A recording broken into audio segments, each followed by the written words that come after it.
Telangana assembly ఎన్నికల కోసం మొత్తం కమిటీలను ప్రకటించింది బీజేపీ. రాజగోపాల్ రెడ్డికి కీలక బాధ్యతలను అప్పగించింది. స్క్రీనింగ్ కమిటీ చైర్మన్ గా మునుగోడు మాజీ ఎమ్మెల్యే కోమటిరెడ్డి రాజగోపాల్ రెడ్డిని నియమిస్తూ ప్రకటనను విడుదల చేసింది. పబ్లిక్ మీటింగ్ లో కమిటీ ఇన్ఛార్జ్ గా Bandi Sanjay, manifesto, publicity కమిటీలకు chairman గా గడ్డ Vivek Venkataswamy, charge sheet committee chairman గా మురళీధర్ రావును ఎంపిక చేసింది. అజిటేషన్ కమిటీ చైర్మన్ గా విజయశాంతి, ప్రభావిత వ్యక్తులను కలిసే కమిటీ చైర్మన్ గా బీజేపీ జాతీయ అధ్యక్షురాలు డీకే అరుణ ఇలా పలువురిని ఎంపిక చేసింది BJP.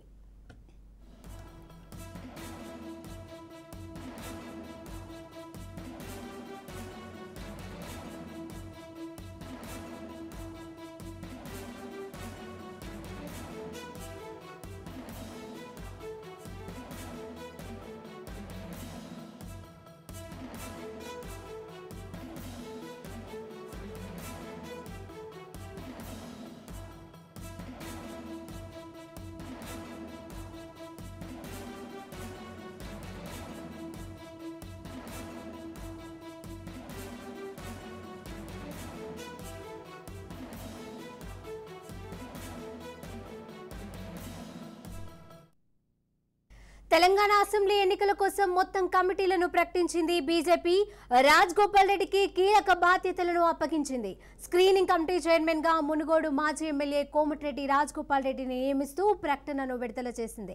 Public meeting committee incharge గా Bandi Sanjay, manifesto, publicity కమిటీలకు chairman గా గడ్డ Vivek Venkataswamy, charge sheet committee chairman గా మురళీధర్ రావును ఎంపిక చేసింది.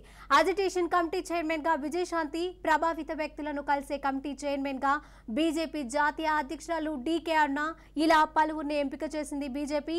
ఇక ఇదే అంశానికి సంబంధించిన పూర్తి అప్డేట్ మా ప్రతినిధి స్వప్నను అడిగి తెలుసుకుందాం. స్వప్న, శిరీష, మొత్తానికి 14 కమిటీలను అయితే ప్రకటించింది బీజేపీ. కొద్దిసేపటి క్రితమే ప్రెస్ నోట్ విడుదల చేసింది.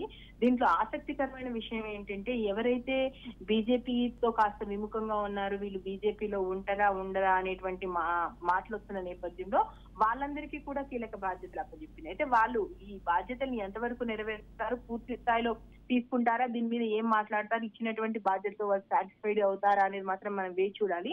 ఏదేమైనా 14 కమిటీలకు సంబంధించి ఎన్నికల కమిటీలు ఇవన్నీ కూడా ఎన్నికలకు సంబంధించి సన్నిద్ధం అవడానికి బీజేపీ ప్రకటించినటువంటివి. దీంట్లో ఓవరాల్ గా కన్వీనర్లు, జాయింట్ కన్వీనర్లతో పాటు ముఖ్యంగా ఆయా కమిటీలకు సంబంధించినటువంటి చైర్మన్ అని ప్రకటించడం జరిగింది. ఒక్కసారి మనము స్క్రీనింగ్ కమిటీ చైర్మన్ గా కోమటిరెడ్డి రాజగోపాల్ రెడ్డి ఎన్నిక, అంటే స్క్రీనింగ్ సంబంధించి ఎలక్షన్స్ ఎన్నికల నేపథ్యంలో ఎవరిని ఎంపిక చేయాలి ఏంటి అనే దాని స్క్రీనింగ్ కమిటీ ఒక రకంగా చెప్పాలంటే క్రూషియల్ రోల్. దీంట్లో మాత్రం కోమటిరెడ్డి రాజగోపాల్ ప్రకటించింది. ఈ తర్వాత కూడా ఇప్పటి వరకు కోమటిరెడ్డి రాజగోపాల్ ఏం స్పందించలేదు. అంటే దీంతో సాటిస్ఫైడ్ గా ఉన్నారా, ఓకేనా, బీజేపీలో ఇంకా ఉంటారా లేదా, ఎందుకంటే గత కొన్ని రోజులుగా వస్తున్నటువంటి మాటల నేపథ్యంలో ఇంకా స్పందించాల్సి అయితే ఉంది. మరోవైపు విజయశాంతికి సంబంధించి కూడా అజిటేషన్ కమిటీ చైర్మన్ గా, అదేవిధంగా ఛార్జ్ షీట్ కి సంబంధించి అయితే మురళీధర్ రావును ఎంపిక చేయడం జరిగింది. పబ్లిక్ మీటింగ్స్ ఇన్ఛార్జిగా మొదటి నుంచి అనుకుంటుందే బండి సంజయ్కి సంబంధించి. ఇంకొకటి మేనిఫెస్టోకి సంబంధించి, ఇది బీజేపీ మేనిఫెస్టో అనేది చాలా ఇంపార్టెంట్ కాబట్టి మేనిఫెస్టో అండ్ పబ్లిసిటీ ఈ రెండింటి కమిటీలకు సంబంధించి చైర్మన్ గా వివేక్ వెంకటస్వామిని ఉంచారు. ఇక్కడ కన్వీనర్ ని, అదేవిధంగా జాయింట్ కన్వీనర్ ని కూడా ఉంచారు. కన్వీనర్ గా మహేశ్వర్ రెడ్డి ఉంటే జాయింట్ కన్వీనర్ కొండా విశ్వేశ్వర రెడ్డి ఉన్నారు. సో ఓవరాల్ గా మనం చూసుకుంటే 14 కమిటీలకు సంబంధించి కూడా ప్రతి ఒక్కరిని నియమించడం జరిగింది. ఎవరైతే ఇప్పుడు బీజేపీకి కాస్త దూరంగా ఉంటున్నారని చెప్పారో వాళ్ళతో పాటు కాస్త బీజేపీతో ప్రస్తుతం లేదు, వీళ్ళు బీజేపీతో వర్క్ చేస్తున్నారు ఎలక్షన్ సంబంధించి అని, అంటే ఓవరాల్ గా అందరినీ కలిపి కమిటీలు వేశారు. అంటే సోషల్ అవుట్రీచ్ కి సంబంధించి కానీ, పబ్లిక్ మీటింగ్ ఇన్ఫ్లుయెన్స్ సంబంధించి కానీ, మేనిఫెస్టో, ఛార్జ్ షీట్ సంబంధించి మురళీధర్ రావుని చైర్మన్ గా పెట్టగా కన్వీనర్ గా మనకు అక్కడ ఎండల లక్ష్మీనారాయణ కనిపిస్తున్నారు. అదేవిధంగా స్క్రీనింగ్ కమిటీకి సంబంధించి కోమటిరెడ్డి రాజగోపాల్ చైర్మన్ గా ఉంటే కన్వీనర్ గా శ్రీ దుగ్గాల ప్రదీప్ కుమార్ ని పెట్టారు. సో అదేవిధంగా సోషల్ మీడియాకి సంబంధించి ధర్మపురి అరవింద్ కు ఇది ఇవ్వగా కన్వీనర్ గా కిషోర్ రెడ్డికి ఇచ్చారు. సో ఓవరాల్ గా చూసుకుంటే ముఖ్యమైన కీలక నేతలు ఎవరైతే ఉన్నారో వాళ్ళందరికీ కూడా కీలక బాధ్యతలు అప్పచెప్పారు ఎలక్షన్ కి సంబంధించి. మరి వీళ్ళు అన్నిటినీ కన్ఫర్మ్ గా చూస్తారా లేదా ఇలాగే కొనసాగుతారా అనేది మాత్రం మనం కొంత వేచి చూస్తే మనకు అర్థమైపోతుంది శిరీష. అలాగే స్వప్న, అంటే ఇప్పుడు ఈ విధంగా ప్రకటించిన తర్వాత కూడా ఇంకా అసంతృప్తి చెందే నాయకులు ఉన్నారంటారా?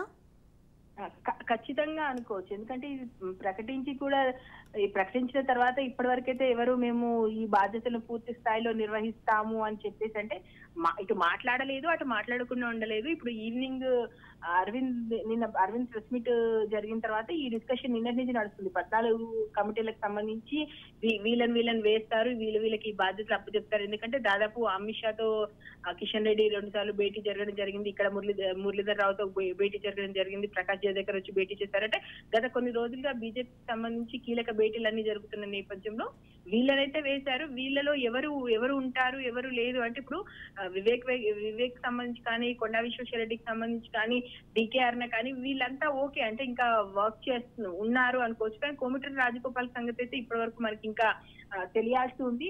మరొక విషయం, ఇప్పుడు లక్ష్మణ్, అదేవిధంగా కిషన్ రెడ్డి, డికేఆర్, ఈటల రాజేందర్, అరవింద్, సో వీళ్ళు బండి సంజయ్ వీళ్ళైతే బీజేపీకి సంబంధించి ప్రస్తుతం కీలకంగానే ఉన్నారు. కొంచెం అటు ఇటుగా ఉన్న వాళ్ళ పరిస్థితి ఏంటి అనేది మాత్రం మనం ప్రస్తుతం చూడాలి.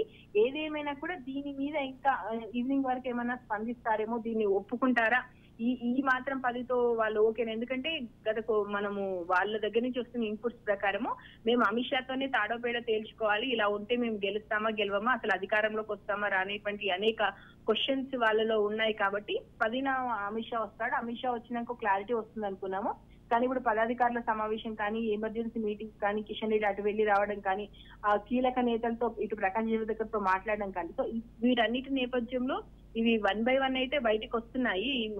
కమిటీలకు సంబంధించి కానీ, లేదా ఎవరెవరికి ఏ బాధ్యతలు అప్పచెప్తారు అనేది.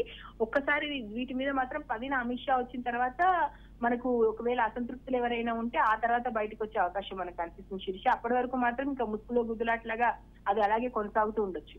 అంటే దీన్ని బట్టి ఇంకా చేరికలు అయ్యే అవకాశం ఉంటుందా? చేరిక అయ్యే వాళ్ళు కూడా ఆగిపోయేది ఛాన్సెస్ ఏమన్నా ఉంటాయా?